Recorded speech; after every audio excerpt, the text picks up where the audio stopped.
오늘 이 창세기 38장 바로 앞장에서 보면 창세기 37장은 요셉이 형들의 질투로 인해서 이제 형들의 그 분노로 인해서 애굽의 노예로 팔려가는 비극적인 장면이 기록되어 있습니다. 그렇게 이렇게 요셉에 대한 이런 긴장감이 극도로 올라가는 순간에 갑자기 38장에서 유다의 부끄러운 가족사, 유다가 결국 다말과 동침하게 되는 이 가족사를 꺼내어 보여줍니다. 38장 1절에 보니까 그 후에 유다가 자기 형제들로부터 떠나 내려갔다라고 시작하고 있습니다. 성경은 왜 요셉의 이야기를 갑자기 멈추고 갑자기 이 유다의 이야기를 하는 이유는 무엇일까요? 여기 보면 이 38장 1절에 보면 그 후에라는 단어가 등장합니다. 그 후에. 그 후라는 것은 어떤 일이냐면 유다와 그 형제들이 요셉을 인신매매죠. 결국 이 애굽의 노예로 이제 팔려가는 그 상인에게 팔아버린 것이죠. 그때에 생각 외로 정말 그렇게 이 야곱이 그 슬픔과 그 고통의 모습이 너무 컸던 겁니다. 그러니까 이 유다가 이 요셉을 결국 팔아 넘겼던 주동자였거든요. 그러니까 이 아버지가 그렇게 아파하는 모습들, 그리고 실제로 동생이 그렇게 노예로 끌려가서 고통당하고 있다는 그런 생각들, 이런 중압감과 이런 죄책감이 그를 붙잡았다는 것이죠. 바로 이 지점이 사탄이 틈타는 지점입니다. 사탄은 우리가 죄를 지었을 때 회개하고 은혜의 자리로 나아가지 못하게 가로막습니다. 대신에 유다의 마음 가운데 이런 마음을 속삭이겠죠. 너 같은 사람이 무슨 언약의 백성이냐, 너는 이제 끝났다, 회복될 가능성이 없다 라고 하면서 너의 아버지 야곱이 우는 걸 보아라 라고 하면서 정말 그 성경의 37장에 맞아 보니까 야곱이 정말 너무너무 고통스럽게 아파했다라고 성경은 기록하고 있었고, 그걸 바라보았던 유다의 마음은 얼마나 아팠겠습니까? 그러니까 그 후에 이 요셉을 팔아넘긴 사건 그 이후에 이 누굽니까? 다말은 그 공동체에서 그 공동체를 떠나서 언약의 공동체를 떠나서 가나안 땅으로 가버렸다라고 기록하고 있는 것입니다. 하나님의 약속이 머무는 땅, 그리고 하나님의 이름이 있는 땅, 그 땅을 떠나버리고 세상을 상징하는 가나안으로 내려가 버렸다는 것이죠. 죄책감을 사탄이 이용해서 하나님을 떠나게 만들고, 또 그리고 자포자기하게 만들어서 더 깊은 죄악으로 빨려가게 하였는데요. 이것이 사탄의 전략이라는 것입니다. 결국 그 가나안 땅에 내려가서 두 아들은 심판을 받게 되고, 가문이 끊어질 위기 속에서 그의 인생은 완전히 실패한 것처럼 보였습니다. 그때에 이 유다의 이야기 속에 복음의 반전이 들어가는데, 사탄은 이 죄책감으로 유다를 무너뜨리고 그 가문까지도 무너뜨려서 그 대를 완전히 끊어버리려고 했지만, 하나님께서는 그 유다의 가정을 포기하지 않으시고 결론적으로는 그를 통해서, 말도 되지 않은 이 유다를 통해서 결국 예수 그리스도가 오게 하시는 위대한 역사를 창조하는 것을 보게 되어집니다. 오늘 본문 1절과 2절에서 살펴보면 유다가 형제들을 떠나서 가나안 아둘람 사람 히라와 가까이 하고, 이제 급기야 가나안 사람 수아의 딸을 맞이하는 것을 봅니다. 그리고 동침하게 된다는 것입니다. 우리 1절 말씀을 우리 다 같이 한번 읽어보겠습니다. 읽겠습니다. 시작. 그 후에 유다가 자기 형제들로부터 떠나 내려가서 아둘람 사람 히라와 가까이 하니라. 아멘. 이 유다가 가나안으로 내려갔다, 떠나 내려갔다라는 것은 영적 공동체를 떠났다, 또 하나님을 떠났다라고 보아도 됩니다. 사실은 이 장면에서는 그 후에라는 이 이야기 속에 1절에 그 후에 애굽에 요셉을 팔아버렸던 그 사건 이후에 이 유다의 마음 가운데서는 죄책감이라고 하는 것들이 찾아왔는데, 이 죄책감을 통해서 하나님을 찾으면 좋은데, 이 죄책감 속에서 이 사탄은 하나님을 오해하게 만들어서 찾지 못하게 만들고, 결국 어디로 가버립니까? 가나안 땅으로 가서 가나안 땅 여인과 결혼해 버리게 하는 장면을 보게 됩니다. 결국 사탄의 전략대로 죄책감에서 자기 자신을 자포자기하고 죄에 대해서 더 무뎌져서 가나안 땅으로 내려가 버린 것을 보게 되어집니다. 그러는 가운데에 3절부터 10절까지는 그래 하나님을 떠나서 가나안 땅에 머물러서 가나안 여인과 함께 이렇게 살았습니다. 그랬더니 그 가나안 문화와 가나안 죄악이 그 가정 가운데 가득 임했고, 이 죄의 저주가 그 가정 가운데 임하기 시작했습니다.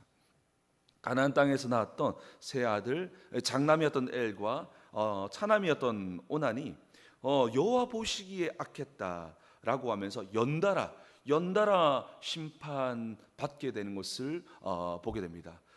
마치 룻의 그 아들들이 정말 이방 땅에 가서 그렇게 이방의 문화에 젖어 있다가 완전히 멸망을 당해서 다시 예루살렘에 돌아왔던 것처럼, 이 유다 가운데서도 아주 특별한, 아주 민감한 하나님의 심판이 나타나게 됩니다. 성경 장남 엘이 등장하는데 이 악행을 길게 설명하지는 않습니다. 성경 딱 한 자, 여호와 보시기에 악했다라고 하면서 엘을 하나님께서, 장남 엘을 분명하게 하나님께서 심판하셨다라고 성경은 말하고 있습니다. 그리고 그 다음에 차남이었던 오난에는 추악한 범죄를 폭로합니다. 어떤 범죄였냐면, 당시 형이 자식 없이 죽으면 동생이 그 가문을 이어주는 계대 결혼 제도가 있었습니다. 여러분 설교 때 몇 번 들어보았을 것입니다. 이걸 왜 하냐? 이게 중요한데요. 왜 형이 죽어버렸으면 왜 정말 동생이 그 형의 그런 아들을 낳아주냐면, 첫 번째로는 그 당시에 과부가 돼버리면 살아갈 수가 없었습니다. 그러니까 이 과부된 이 여인에게 그 당시에 살아갈 수 있는 생존권을 보장하는 것이고, 또 그래야지만 그 모든 재산과 이 모든 것들이 그 아들에게 주어져서 그 기업들이 계속 이어지게 되어서 살 수 있게 된 겁니다. 그래서 이 계대 결혼법은 이상한 제도였기도 하지만 어떤 게 숨어 있냐면, 당시의 과부를 살 수 있는 기본적인 기본권을 보장하고, 또 그 속에서 그런 기업들을 이어나갈 수 있게 한 자비와 보호의 법이었습니다. 그 당시에 문화 속에서는 이게 굉장히 여인을 보호하는 자비의 법이었습니다.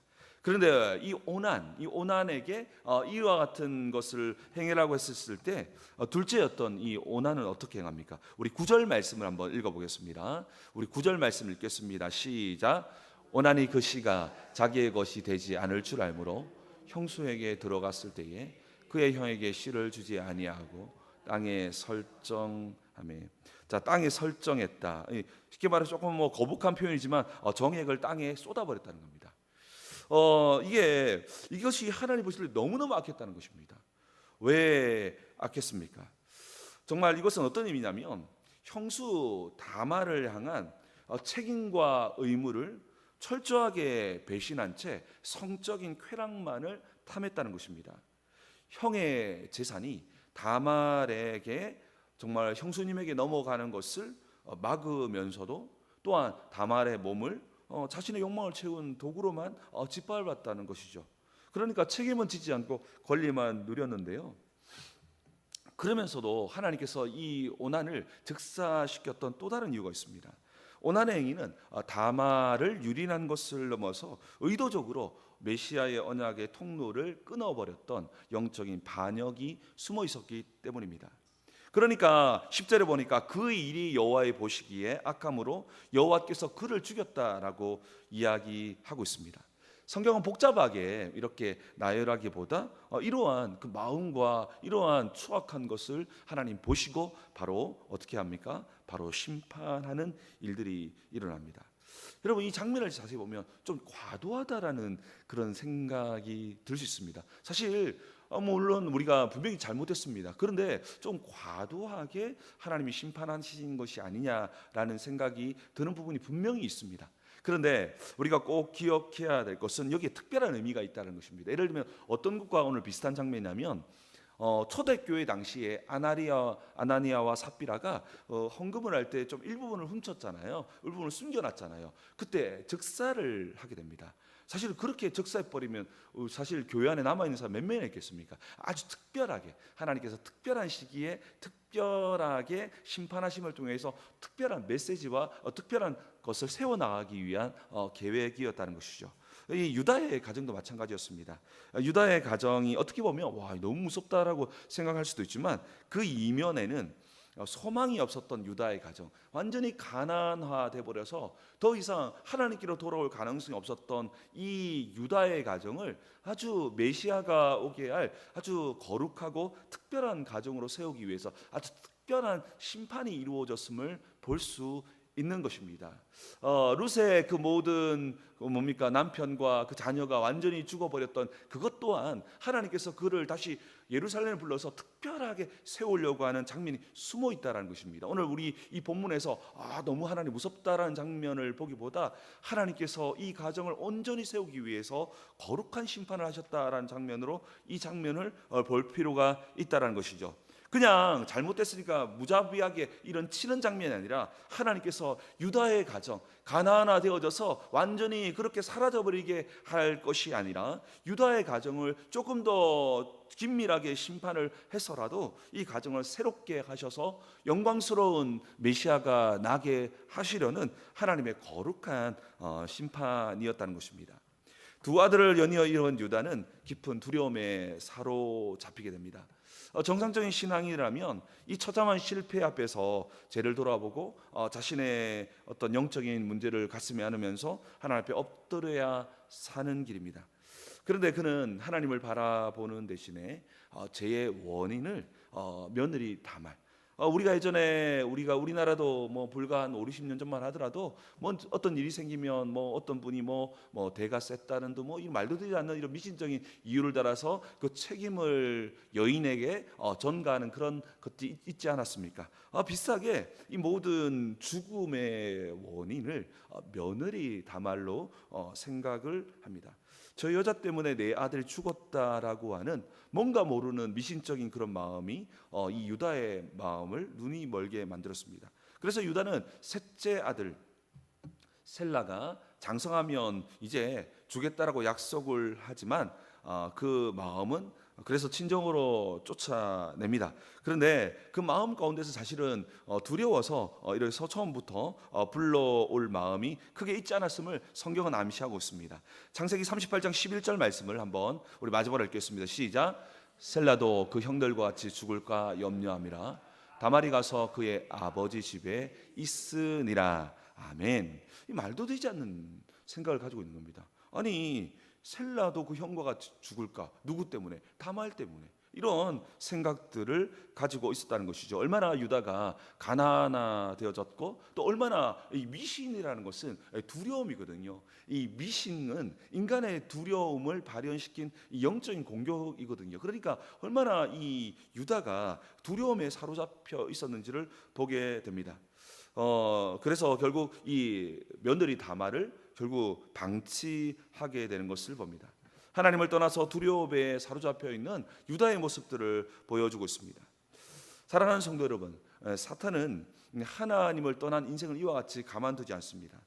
인생의 바닥을 쳤을 때 이게 바닥이라고 생각하는데 사탄은 바닥 아래 절망의 지하까지 끌고 가는 것을 보게 됩니다. 이것이 바로 죄책감 또 하나 등장하는 게 두 가지 두려움을 무기로 삼아서 인간을 끌고 가는 전략임을 보게 되어집니다. 그렇게 이러한 상황 속에서 이 무서운 소망에서 무서운 이러한 수렁에서 빠져나올 수 있는 유일한 소망이 있는데 그것이 무엇입니까? 바로 하나님의 은혜와 긍휼을 붙잡아야 한다라는 것이죠. 오늘 말씀을 통해서 죄책감과 두려움 속에서 어둠의 권세에 끌려가는 인생이 아니라 하나님의 은혜와 긍휼을 붙들므로 다시 일어나는 우리 모두 되기를 주님의 이름으로 축복합니다. 오늘 본문은 유다가 하나님을 떠나서 죄책감 그리고 두려움이라고 하는 것에 사로잡혀서 파멸로 향해 가는 것을 보게 됩니다. 유다는 견딜 수 없는 죄책감으로 해서 언약 공동체를 떠나고 하나님을 떠나서 가나안 땅으로 내려가 버립니다. 그런데 그 결과는 어떻겠습니까? 더 참혹했습니다. 바닥에서 지하까지 내려가 버리는 것을 보게 됩니다. 도리어 더 깊은 지하에 빠져버린 것이죠. 여러분, 죄책감이 찾아왔을 때 사실 인간에게 어떻게 보면 이 죄책감이라는 것, 우리가 죄를 짓거나 잘못된 길을 걸어가면 우리 안에는 분명히 죄책감이라는 것이 일어납니다.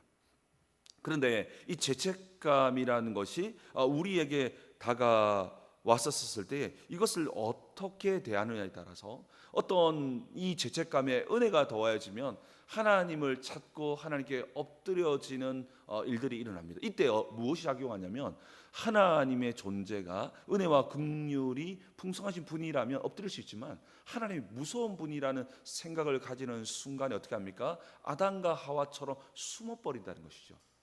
그렇기 때문에 이 사탄의 우리가 금요일날 살펴봤듯이 첫 번째 공격 방향은 뭐냐면 무조건 하나님을 오해하게 만든다는 것이죠. 그래서 하나님의 은혜와 긍휼을 보지 못하게 만들어서 결국 도망치거나 포기해버려서 그냥 자신의 인생을 던져버린다는 것입니다. 그런데 던져버릴 때 이 어둠의 권세는 가만히 있지 않습니다. 바닥인 줄 알았더니 지하까지 끌고 가버리는, 결국 하나님의 은혜와 긍휼을 붙들지 않으면 완전히 파멸로 이끈다는 것입니다. 하나님의 은혜와 긍휼을 보지 못하게 만들어서 무서운 하나님만으로 바라봐서 찾아가봐야 더 큰 심판이 있을 뿐이니까 결국 도망치게 만든다는 것입니다. 이것이 얼마나 비극적인 길이 되는지 우리가 너무나 잘 알고 있는 이름도 비슷합니다. 가롯 유다를 한번 생각해 봅시다. 가롯 유다도 예수님을 팔았다고 하는 그 죄책감을 이기지 못하고 너무너무 고통스러워했습니다. 그리고 그 죄책감 속에서 하나님의 은혜와 긍휼의 앞에 나가면 가룟 유다도 다시 시작할 수 있고 나아갈 수 있었지만 하나님의 은혜를 긍휼하는 대신에 사탄이 예수를 팔려는 생각뿐 아니라 계속적인 생각을 집어넣었죠. 그래서 하나님의 은혜와 긍휼을 붙들기보다 스스로 자기 자신이 재판관이 되어져서 자기 자신을 죽이는 파멸의 길을 선택하게 만든 것입니다. 오늘 본문에 유다도 비슷한 측면이 있습니다. 자신을 용서하지 못하는 그 마음이 결국 하나님을 피하게 만드는 가나안 땅이라고 하는 무서운 감옥에 가두어 버리게 한 것이죠. 그 땅에 갔더니 더 큰 파멸로 가게 되어졌고, 또한 그 속에서 하나님에 대한 두려움은 또 인생에 대한 두려움으로 다가와서 완전히 무기력한 상태로 이르게 되는 것을 보게 됩니다. 사랑하는 성도 여러분, 우리 마음 가운데에 죄책감이 찾아올 수 있습니다. 그런데 이 죄책감이 은혜를 만나면 우리는 도리어 예수 그리스도의 은혜를 구하면서 주님께 더 가까이 나아가서 우리의 부족함이 도리어 더 선하고 아름다운 것으로 하나님께서 재창조해 주십니다. 그러나 이 죄책감이 은혜를 만나지 못하면 그냥 하나님을 떠나게 만든 그 상태로 두면 영적 무기력함에 빠져서 더 깊은 죄악으로 빠지는데요, 이것을 누가 사용하냐면 바로 사탄이 교묘하게 인간의 죄책감을 이용한다는 것입니다. 그 속에서 하나님을 오해하게 만들어서 하나님과의 관계를 완전히 단절시켜 버립니다. 그때 생겨난 하나님에 대한 두려움 또한 우리를 무기력하게 만들어서 완전히 하나님께 다가가지 못하도록 완전히 차단시켜 버린다는 것이죠. 그렇다면 우리의 인생 가운데 무거운 죄책감이 찾아올 때 어떻게 해야 합니까?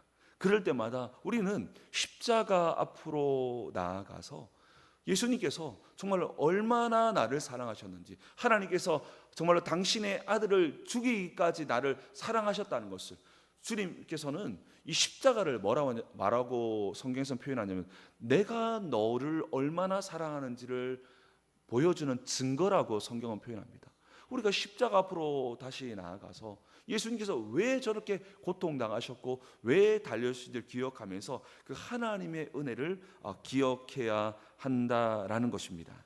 십자가의 은혜를 붙잡아야 한다는 것입니다. 십자가는 어떤 죄악도 어떤 자격 없는 사람도 십자가 앞에 엎드리면 하나님의 놀라운 은혜와 긍휼이 풍성하게 임하사 용서와 회복을 허락하실 줄 믿습니다. 이 십자가의 은혜만이 사탄의 결박을 푸는 확실한 능력이라는 것입니다. 성경은 우리에게 이렇게 선포합니다. 로마서 8장 1절과 2절 말씀을 우리 한번 같이 읽겠습니다. 시작. 그러므로 이제 그리스도 예수 안에 있는 자에게는 결코 정죄함이 없나니 이는 그리스도 예수 안에 있는 생명의 성령의 법이 죄와 사망의 법에서 너를 해방하였음이라. 아멘. 그래서 이럴 때 이 암송이 필요한 거예요. 사실을 잘 안 믿어지고 이럴 때는 계속적으로 암송을 해서 이 말씀이 내 안에 완전히 스며들게 버립니다. 이런 말씀을 선포하면서 아니야 라고 하면서 우리가 했다시피 사탄과 논쟁하고 대화하려고 하기보다 말씀을 딱 선포해 버리는 겁니다. 그래서 예수 그리스도로 말미암아 나는 죄와 사망의 법에서 해방되었고 더 이상 정죄함이 없다라고 선포해야 한다는 것입니다. 사탄은 우리에게 끝없이 너는 끝났어, 너는 자격 없어라고 하면서 정죄하고 널 잘 봐, 예수 믿고 난 후에도 너의 모습을 보라고 하면서 더 이상 소망이 없다라고 하면서 이제 하나님께 나아가봐야 아무 소용 없다라고 이야기하면서 어디로 가버립니까? 가나안 땅으로 가라는 겁니다. 그러나 우리가 살 길은 사탄에게 거짓말에 속아서 세상에 숨는 것이 아니라 나를 위해서 피 흘린 십자가의 보혈 뒤에 숨는 것임을 믿으시기 바랍니다. 오늘 이 장면 너무너무 중요합니다. 오늘 이 유다가 비록 자기가 요셉을 팔아서 아버지가 너무너무 고통스러워하지만 하나님께서는 이 부분 앞에서 은혜와 긍휼을 베푸시는 하나님 앞에 엎드릴 때 하나님의 놀라운 지혜와 능력은 이 모든 것들까지도 더 좋은 길로 인도하시는 창조주이심을 믿으시기 바랍니다. 그러니까 누구든지 간에 포기할 필요 없이 있는 모습 그대로 주님 앞에 엎드려지면 그 모든 지혜와 능력은 주님으로부터 시작되어져서 놀랍게도 도저히 해결되지 않을 것처럼 보이지만 이 일은 끝난 것처럼 보이지만 끝났지만 끝나지 않은 사건으로 주님께서 재창조해 주신다는 것입니다. 그렇기 때문에 우리 안에 죄책감과 두려움이 우리를 사로잡는 그 순간에 끝난 것이 아니라 은혜와 긍휼의 하나님께 나아갈 때에 우리 하나님께서는 이 모든 우리의 실수, 넘어짐 또한 우리의 제약들까지도 주님의 은혜와 긍휼을 구할 때에 그 모든 것까지도 하나님 선으로 이루셔서 우리의 삶에 아주 아름다운 것으로 이루어 주실 줄 믿습니다. 그렇기 때문에 이 유다처럼 때로는 가란 유다처럼 죄책감 속에서 도망치기보다 또한 선악과를 따먹었던 아담과 하와처럼 죄책감 속에서 스스로 나뭇잎으로 옷을 만들고 이건 종교를 말하는 것이죠. 그리고 하나님을 숨어버리는 이러한 일들이 일어나서는 안 된다는 것입니다. 오늘 말씀을 통해서 사탄이 주는 모든 죄책감과 두려움을 단호히 거절하며 예수 그리스도의 십자가의 은혜를 붙들고 은혜를 선포할 때에 우리의 삶을 들어서 모든 사탄의 결박이 끊어지고 영적 자유함과 은혜가 우리의 삶에 충만히 임하게 되기를 주님의 이름으로 축원합니다. 우리 한번 기도하겠습니다. 오늘 특별히 기도할 때 여러분 정말 그렇습니다. 이 죄책감이라는 것을 통해서 얼마나 많은 사람들을 지금도 무너뜨리고 있는 줄 모릅니다. 죄를 지었던 그것을 더 확대시켜서 하나님은 절대로 우리를 받아주지 않으셔라고 하는, 넌 더 이상 소망이 없어라고 하는 이러한 것들을 심어서 너무나 많은 크리스찬들과 또한 믿지 않는 수많은 불신자들까지도 완전히 인생을 파멸시키고 있는 것을 보게 되어집니다. 우리 정말 기도할 때 하나님 아버지, 내가 어떤 순간에도 예수의 십자가의 은혜를 절대적으로 신뢰하게 도와주셔서 하나님의 은혜와 긍휼을 붙들고 다시 일어서는 그 놀라운 역사들을 우리의 날마다 경험하는 우리의 모습 되게 도와달라 기도해 주시고요. 또한 특별히 기도하실 때에 오늘부터 시작되는 우리 경평로 예전도에 우리 수련회 가운데 특별한 은혜를 부어달라고 기도해 주시고, 또한 7월 11일부터 시작되어지는 여름 사역을 위해서 우리 다 함께 주여 한번 부르신 후에 자리에 기도하면 돌아갑니다. 기도하겠습니다. 주여.